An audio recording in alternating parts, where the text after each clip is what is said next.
Ngayon, pag-usapan natin na yung 3 solution skills to success that you need to learn.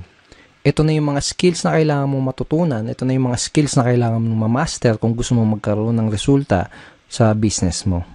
Okay, first skill is sorting skill. Second is objection handling. Third is closing skill. Ang una natin pag-usapan ay yung sorting. Bibigyan kita ng magandang analogy para mas mag-grasp at mas maintindihan mo na mabuti kung ano ba tong sorting. So sabihin natin may nakita kang 3 mansanas dun sa lamesa. Okay? So gusto mo kumain ng mansanas, kaya ang ginawa mo, kumuha ka ng kutsilyo, hiniwa mo sa gitna yung mansanas. Yung unang mansanas nakita mo, bulok na yung loob niya. So ang ginawa mo, hindi mo kinain. Okay? Pangalawang mansanas na hiniwa mo, nakita mo may uod yung loob. So ang ginawa mo, hindi mo din kinain. Okay? Yung pangatlong mansanas na hiniwa mo, nakita mo okay na siya. Hinug na at pwedeng-pwede nang kainin. So, yun ang kinain mo. Yun lang yung kinain mo. So, ang ginawa mo, hindi mo kinain yung naunang 2 mansanas kasi nalaman mo kaagad na hindi sila maganda kainin tsaka baka magkasakit ka pa. Okay? Ganun yung sorting. Pwede mong i-apply to sa network marketing business mo. Pwedeng sa simula pa lang, pwedeng sa una pa lang ay malaman mo na kagad kung sino lang ba yung mga qualified dun sa lahat ng mga prospect na kinakausap mo. Para mag-i-invest ka lang ng oras, ng effort, tsaka ng pera mo doon sa mga qualified na prospect. Napaka-importante na matutunan mo ang skill na to kasi kapag marunong ka mag-sorting, hindi ka na mag-aaksaya ng oras, effort at pera para lang kausapin yung mga hindi qualified na prospects. Okay? Pag marunong ka mag-sorting, mas makakapag-save ka ng valuable time mo dahil ang mga kakausapin mo lang ay yung mga taong gustong makinig ng business presentation mo at ng mga sasabihin mo. Mas less din yung magiging rejection mo dahil masasala mo ng maigi yung mga makakausap mo at madadala mo sa opisina nyo.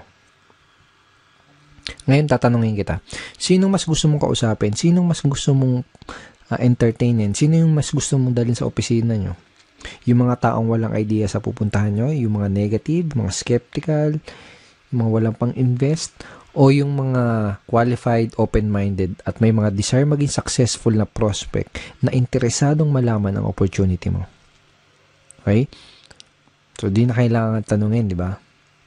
You can easily sort your prospects by identifying the reason why. Madali mong masusort out yung mga prospects na kinakausap mo. Ang kailangan mo lang gawin is alamin mo kung mayroon ba silang sapat na reason why, kung ano ba yung reason why nila, kung may maganda ba silang reason why para maging part ng business mo. Okay? So, sabihin natin may kinakausap kang prospect, may pinoprospect ka, o kaya sabihin natin may nag-inquire sa'yo sa mga advertisement mo, sa mga online post mo, sa mga post mo sa mga dyaryo, etc. Kung ano man yung ginagawa mong promotion. Ito yung mga ilan sa mga kailangan mong malaman para malaman mo kung qualified ba yung prospect na kinakausap mo. Okay? Bakit nila kailangan ng additional income? Bakit nila gustong maging successful? May problema ba silang gusto nilang masolusyonan? Bakit nila gustong magkaroon ng pagbabago at mas magandang buhay? Madali mong ma-identify yung mga reason why ng prospect mo by simply asking the right questions. This time, gusto kitang bigyan ng mga example questions, example lines na ginagamit ko para magawa kong malaman kung yung mga reason why ng prospect ko, para magawa kong malaman kung qualified ba yung prospect na kinakausap ko. So, sabihin natin na introduce mo na yung opportunity mo. Ito yung question na pwede mong itanong sa kanya para malaman mo kung ano yung reason why niya at para malaman mo kung qualified ba siya na prospect para sa business mo. Ito. Pwede mo bang sabihin bakit gusto mong magkaroon ng blank? Okay? So, sabihin natin, in-offer mo yung opportunity mo as a part-time business or home-based business, extra income, o kung ano man. Ganito. Ganito sasabihin mo. Pwede mo bang sabihin bakit gusto mong magkaroon ng home-based business? Pwede mo bang sabihin bakit gusto mong magkaroon ng part-time income? Okay? Another example, another variation ng question na ito. Ano yung reason bakit ka interesado na magkaroon ng blank? Okay? Again, ilalagay mo doon sa blank kung paano mo ina-offer yung opportunity mo. For example, ano yung reason bakit ka interesado na magkaroon ng home-based business? Ano yung reason bakit ka interesado na magkaroon ng part-time income? Ano yung reason bakit ka interesado na magkaroon ng additional source of income. Malalaman mo kung qualified ba yung prospect na kinakausap mo base dun sa isasagot niya dito sa itatanong mo. Kapag tinanong mo sa prospect mo to, ganito yung pwedeng isagot niya sa'yo. Okay. So basically, this is a screenshot ng chat conversation ko with the prospect. Basically, may kinakausap akong prospect sa Facebook and gusto kong malaman kung qualified ba siya na prospect para sa business ko. Kaya tinanong ko, ito, bakit mo gusto magkaroon ng additional source of income? So, ang sinagot niya, first reason is family. Okay? And sinabi niya din na lumalaki na yung family ko. I have one daughter and incoming baby this May 2013. So, basically, ang nangyari, sinabi niya sa akin yung reason why niya. Kung bakit niya gusto magkaroon ng additional source of income. Nalaman ko na qualified siya na prospect dahil meron siyang sapat at magandang reason why para gawin yung negosyo. Okay? Nalaman ko na kailangan niya ng dagdag na income kasi nga lumalaki na yung family niya. So, lumalaki na yung mga bills na babayaran niya, mga anak yung misis niya, etc. So, sa madaling salita, nalaman ko na qualified siya na prospect by simply asking these questions. Okay. Lahat ng prospect na kinakausap ko, inaalam ko muna ng maigi kung meron ba silang maganda o sapat na reason why. Doon ko kasi malalaman kung qualified ba sila na prospect o hindi. Alam ko kasi na kung wala silang mabibigay na magandang reason why or sapat na reason why, hindi rin sila mamomotivate na mag-take ng action. Hindi sila mamomotivate na mag-join, hindi sila mamomotivate na maglabas ng kapital. Baga wala silang sapat na reason why para magsimula ng isang network marketing business. Kung wala silang mabibigay sa akin na magandang reason why or sapat na reason why, hindi ako mag-aaksaya ng panahon para explainan pa sila, para dalhin pa sila sa office. That is how I sort my prospects and that is how I qualify my prospects. Okay, so possible scenario, sabihin natin na tinanong mo na to sa tong questions na to sa prospect mo, pero sabihin natin ang nangyari ay hindi kagad siya nag-open up sa'yo. Sabihin natin na hindi niya kagad sinabi sa'yo yung reason why niya. Posible kasi na mangyari yon, lalo na kung kakikilala mo pa lang sa kanya o kaya hindi ka pa nakakapag-build ng rapport. Posible na kapag tinanong mo sa kanya tong questions na to, itong ano yung reason bakit ka interesado na magkaroon ng additional source of income, posible na yung isagot niya lang sa'yo ay parang yung mga wala lang. Gusto ko lang kumita ng additional income. Pwedeng ganon. So, walang sapat na reason why, di ba? O kaya naman, pwedeng ang isagot niya ay wala lang. Sino ba naman ang ayaw kumita ng additional income? Parang ganon. So, wala ding sapat na reason why. Ang questions na pwede mong itanong do sa prospect mo para magawa mong mag-open up siya sa'yo at para magawa mong ma-identify yung reason why niya ay itong mga questions na to. Ito, sabihin natin na kumikita ka na ng part-time income, magkano ang gusto mong kitain on a monthly basis? O kaya magkano ang gusto mong kitain na additional income per month? Parang gano'n. Kapag tinanong mo sa prospect mo to, gagawin niya is magbibigay siya sa'yo ng figures.